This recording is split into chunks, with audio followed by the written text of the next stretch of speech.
And welcome back to Grassroots Radio Colorado. This is Kris Cook, and I have Cori and Andy Pate of the Party of Choice in the studio, as you guys are every Thursday. Welcome. Thank you. Thank you. Glad to have you here.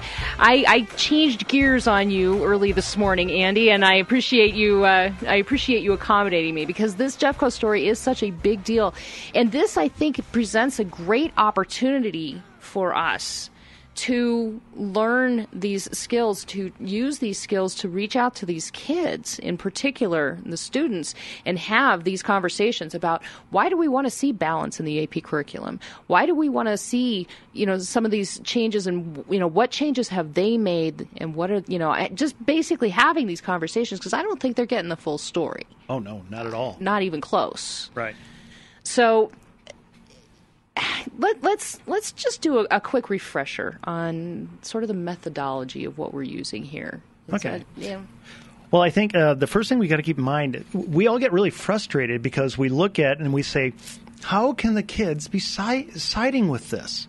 How can they be turning out in the droves and siding with their teachers when what their teachers are demanding really is control over the process? They want to control what is taught, how it's taught, how they are evaluated, and so forth. We talked the other day when I called in about how incredible is it to have the employees actually get to vote. Vote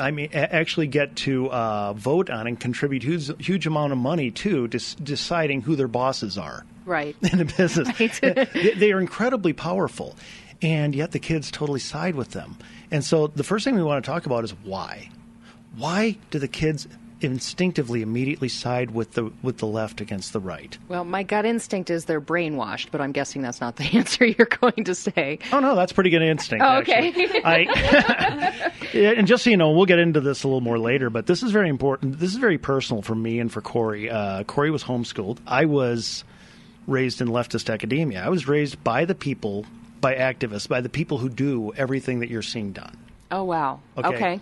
Right. And here's the thing. We've got to be very careful when we approach young people and when we approach this entire issue. The gentleman who was on the past hour, all you heard was fairness, right, even-handedness. In other words, this is a great guy. These are great people, and what they're advancing is terrific. But how will it be taken? And here's what I mean. Why do young people like the left so much? And here's why. They don't want to be controlled. And you'd say, well, wait a minute, Andy. The left, if we look at all the issues, the left controls about 95% of your life or more. That's their entire agenda. Exactly. It's all they do. And the right only puts out some little bit of control on a few token social issues, and that's it. I mean, really, pretty much everything else is the left. Virtually everything else. But here's the key. In all that 95% of the areas where we give freedom, where we give liberty, young people don't own any of that. They don't own businesses. They don't create jobs. They don't deal with the EPA smothering job creation. They don't deal with they don't have the government tell them you have to build your factory in this state because it's union run and not that state. They don't deal with water rights, land rights, and all this. They don't deal with virtually everything where we give liberty on the right. Okay. The only thing young people own is their bodies. Good point. Okay, so our 5% is 100% of their lives. Now, by the way, people out there, what do you want us to do, become socially liberal? Well, no, I'm not. I'm a social conservative. But what it does mean is that we offer and model our views, not force them. And I don't have time to really go into that. I just wanted people to understand, why do young people instinctively side with the left and against the right? That's why, because the right's 5% is their 100%. Okay. As far as they're concerned, we want to control all of their lives. And for them, it is all of their lives. And actually, I got to put in a caveat here, because I don't want to control anybody's life, any part of anybody's life. I want to convince people that, on those social issues, I want to convince them to make the right choices and use persuasion to do that, not government. Exactly. So, and I think that you guys are, and I think the vast majority of conservatives are actually in that boat too, but we do a horrible job of messaging it, which is why I have you guys in here every Thursday. We get so frustrated because we see the country falling away, running away from the morality and things that built a great country, and then we kind of, what do? We try to bring it back. Yeah. And the kids see that, and they say, you're bringing back all of my choices. Right. So, all right, so They see us trying to control their lives. They see this review, this curriculum review, as more evidence of how we want to control. They've been fed some misinformation. We know that they've been fed some misinformation. So how do you open this conversation? Well, the first thing I just want people to understand is, why do they believe the misinformation immediately? Okay. You see, their teachers, the teacher unions, not the teachers, the unions. The other side is incredibly controlling. And I just want everybody out there to understand why young people will let the other side be controlling and buy every piece of propaganda they put out. That's why. Okay. So first of all, now you know that. That's why the teachers union can be totally controlling. Here's the first thing to keep in mind. Don't ever fight control with control. Okay. All right? What does that mean? How does that play out? Here's what it means. If instead expose control with choice. And so if I look at the teachers unions and I see that they want to control young people with great bias in history teachings, science teachings, and all these things, first and foremost, do not respond to that by saying, no. We want the other side taught. We want our bias taught. Now, once again, imagine all the kids where they are right now, what they think. And by the way, they're not just being moved by the teachers unions. They're being moved by Comedy Central. They're being moved by movies. They are really against us. So when they hear us say what we want taught are American exceptionalism, which, by the way, I love, okay, or the Constitution, which, by the way, I love, right. What are they actually hearing when they hear that? Tell me this, Kris. What gender were the framers of the Constitution? All of them. Men. What color? White. There you go.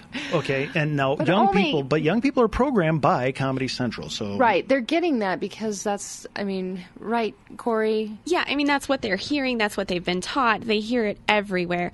As you know, I used to work with high-risk youth in inner city Denver. And one of the things that we would do is when we would teach these character qualities, we would teach historical stories to represent, to show the kids how somebody in the past had practiced a character quality. I will never forget this. I told a story about Abraham Lincoln. Great guy, right? You would think, yeah. The kids were furious. What? Fourth graders. They came up after me. They were mostly African American, and they were livid. They're like, Abraham Lincoln owned slaves. I can't believe you would tell us that story. What? I'm not making this up. That was my exact reaction, Kris. I was like, what are you talking about? No, he didn't. He helped free the slaves. They would not believe me. Are you kidding me? I'm not kidding you. Who in the world would have taught them that Abraham Lincoln owned slaves? I don't know where they got it, but they were adamant. And we're talking like 40 fourth graders. Oh, my goodness. Yeah. Oh, good Lord. Okay. So that's what you're up against. Yes. So when they hear Constitution, well, first of all, hopefully they know what it is. But when they hear Constitution, they think slave owners. Okay. That's just because oversimplified. They've been fed this. Yes. They've been fed and this when they over hear and American over again. And when they hear American exceptionalism, what do they hear? White privilege. White privilege, and they also hear us better than other countries. We aren't the world. It's us We're not against the world. I know, it's great. I love what's special about America.